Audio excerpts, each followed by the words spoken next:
What about the meeting of the finance ministers at the G7? I think this is important.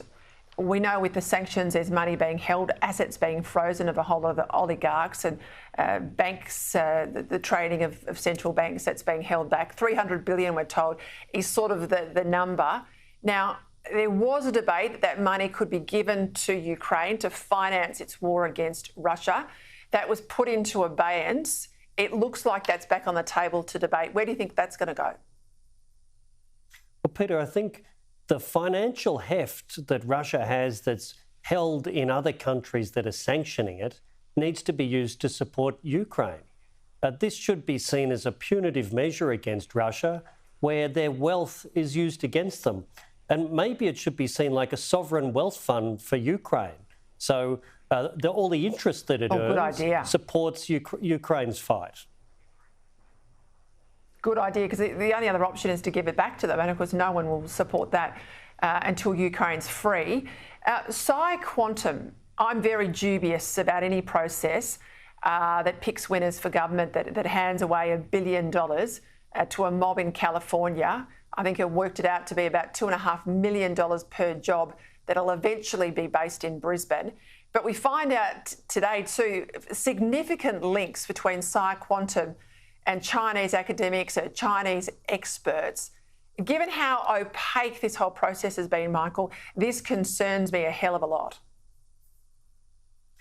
Well, the Chinese want to get in on the ground floor with quantum computing. It's a huge state priority for Xi Jinping and his government, and we know how ruthless he is in getting Chinese academics and researchers to hand over all of their intellectual property and any they can steal from anyone else. So due diligence here is essential. I think there's still some naivety in our scientific and research communities about science is for everyone.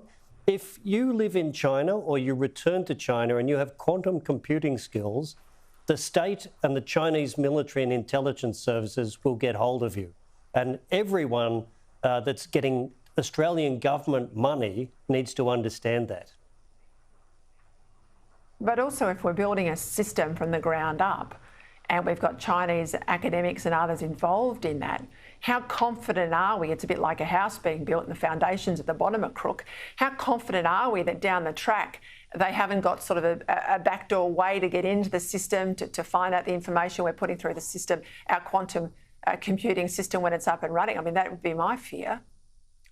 I agree with you. I would think any Chinese researcher that has already studied at one of their defence or military universities, or who is doing quantum research and wants to return to China, they shouldn't be associated with the quantum computing effort that any of Australian taxpayers' money is going into. I agree with you.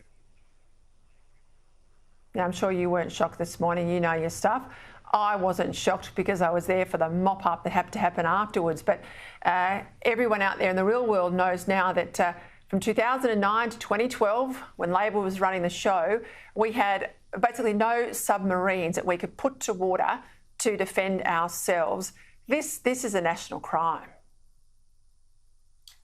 Yes, Peter, it is. And the problem is we're going to go through another very difficult period with the Collins submarines and the transition to the nuclear submarines. So we've got to have confidence that the government knows what it's doing and that it's pushing the Defence Department to do a better job than it did back in 2012, 2016 with the Collins. And the government's passion for secrecy and covering up things that the Australian public should know doesn't give me any confidence. Well, there's lots of things I can't talk about on this show even now after the event, but I'm glad that's out in the open. I think that should be critical in our whole debate about how quickly we get these Virginia-class subs from America, and I think the fanciful notion that we're going to build some here. Michael, thank you as always.